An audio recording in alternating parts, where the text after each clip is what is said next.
Good morning. Welcome to the Tucker's Barn Bill of Rights commemorative event. I'm Cindy Hedrick Day, Regent of the Tucker's Barn DAR chapter. The Bill of Rights consists of the first 10 amendments to the U.S. Constitution. These amendments guarantee essential rights and civil liberties, such as the freedom of religion, the right to free speech, the right to bear arms, trial by jury, and more. They also protect individual rights by placing limitations on the government. After the Constitutional Convention, the absence of a Bill of Rights emerged as a central part of the ratification process and debates. Anti-Federalists opposing ratification pointed to the missing Bill of Rights as a fatal flaw. Several states ratified the Constitution on the condition that a Bill of Rights be promptly added. These 10 amendments were ratified on December 15, 1791, becoming part of the Constitution. Bill of Rights Day is observed on December 15 each year, as called for by a joint resolution of Congress that was approved by President Franklin D. Roosevelt in 1941. Okay. Mayor Gibbons. Thank you. Good morning. Today we're here in front of the Charters of Freedom in Downtown Lenoir. We're very proud to be here honoring the 233rd birthday of the Bill of Rights of the United States. The Constitution might never have been ratified if the framers hadn't promised to add a Bill of Rights. To begin our Bill of Rights story, let's rewind to September of 1787. It's the closing days of the Constitutional Convention in Philadelphia. The framers are debating the final details of the new Constitution. However, some delegates believe that the framers had forgotten something very important, a Bill of Rights.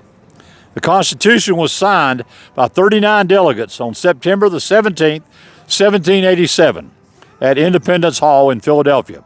3 delegates were present but refused to sign, in part because of the absence of the Bill of Rights. George Mason, Edmund Randolph, and Elbridge Gerry. Their dissent would inspire the Bill of Rights. The ensuing debate became a central part of the ratification debates. Anti-Federalists viewed that the absence was as a fatal flaw. Several states ratified the Constitution based on the premise that a Bill of Rights would be promptly added. So why wasn't a Bill of Rights initially included? The short answer is probably that they had too much on their plate. They were human. They had been in Philadelphia since mid-May. They had spent a hot, sticky, smelly summer in Philadelphia crafting an entirely new government from scratch, with a Congress, a president, and a new national judiciary led by a Supreme Court. By September, they were tired. They were ready to see their families. They were ready to sleep in their own beds. They were ready to go home. The push for a Bill of Rights didn't emerge until the closing days of the Constitutional Convention. James Madison, who became, of course, President of the United States later, introduced the first draft of the Bill of Rights to the Congress in June of 1789. He encouraged Congress to pass the Bill of Rights as a way to increase support for the new United States Constitution. Deb? Thank you. The first Congress formally approved the Bill of Rights on September 25th, 1789, and sent it to the states for ratification. On December 15th, 1791, about 2 years later, the first 10 amendments of the Constitution were ratified by 3/4 of the states. They originally applied only to abuses by the national government, not the states. Pauline Maier, author of Ratification, The People Debate of the Constitution, 1787 to 1788, noted of these proponents of a Bill of Rights, quote, "Without their determined opposition, the first 10 amendments would not have become a part of the Constitution for later generations to transform into a powerful instrument for the defense of American freedom. Their example might well be their greatest gift to posterity," end quote. In the end, Congress approved 12 amendments out of the initial 17 submitted. President Washington forwarded them to the states without comment in October of 1789. On December 15, 1791, so over 2 years later, the first 10 amendments of the Constitution were ratified. 2 of the proposed 12 amendments failed. One later became the 27th Amendment in 1992. Cindy, you're next. Why don't you go ahead and read that page, and I'll do your. The First Amendment provides civil rights and other protections to express ideas through speech and the press, to assemble or gather with a group to protest for those reasons, and to ask the government to fix problems. It also protects the rights to religious beliefs and practice, preventing the government from creating or favoring a religion. The Second Amendment protects the rights to bear arms. The Third Amendment prevents the government from forcing homeowners to allow soldiers to use their homes before the Revolutionary War.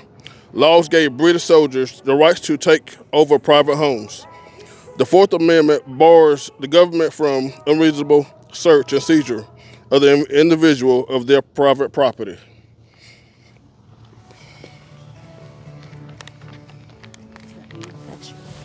Okay.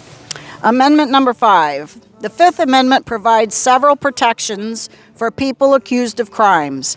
It states that serious criminal charges must be started by a grand jury.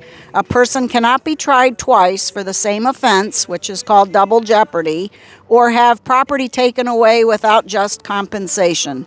People have the right against self-incrimination and cannot be imprisoned without due process of law, fair procedures, and trials. The Sixth Amendment provides additional protections to people accused of crimes, such as the right to a speedy and public trial, trial by an impartial jury in criminal cases, and to be informed of criminal charges. Witnesses must face the accused, and the accused is allowed his or own witnesses to be represented by a lawyer.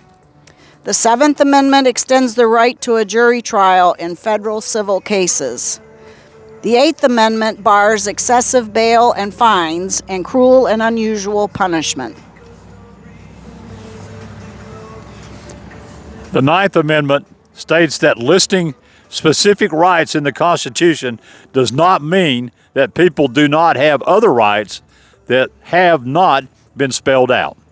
In the Tenth Amendment says that the federal government only has those powers delegated in the Constitution. If it isn't listed, it belongs to the states or to the people. Those are our 10 amendments to the Bill of Rights. Cindy? Thank you. Thank you all for participating today. I appreciate it. The Bill of Rights is the first 10 amendments to the United States Constitution. These amendments guarantee essential rights and civil liberties, such as the right to stand here today and do this, the right to bear arms, as well as reserving rights to the people in the states. The Bill of Rights represents the first step that, quote, we the people, end quote, took in amending the Constitution, quote, in order to form a more perfect union, end quote. The original unamended Constitution was a remarkable achievement, establishing a revolutionary structure of government that put power into the hands of the people. The Bill of Rights built on that foundation, protecting our most cherished American freedoms. These include the freedom of speech, religion, assembly, due process of law. For more than 2 centuries, as we have exercised, restricted, expanded, tested, and debated these freedoms, the Bill of Rights has shaped and been shaped by what it means to be an American. North Carolina's own copy of the Bill of Rights was missing for nearly 140 years after being stolen by a Union soldier during the Civil War. The National Constitution Center played a key role in the recovery of the document in 2003 that included assisting in an FBI sting operation. Today, the Bill of Rights is now truly a national charter of freedom, applying to abuses by all levels of government, national, state, and local. Thank you. And thank y'all for participating today. I really appreciate it. Thank you. Let me say one more thing.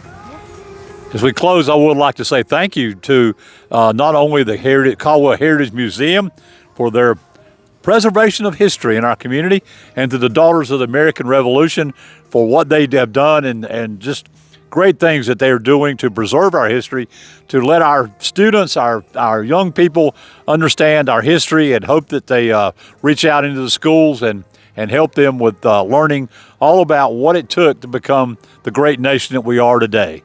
Thank you for joining us, and thank you, Cindy and the DAR, for what you're doing.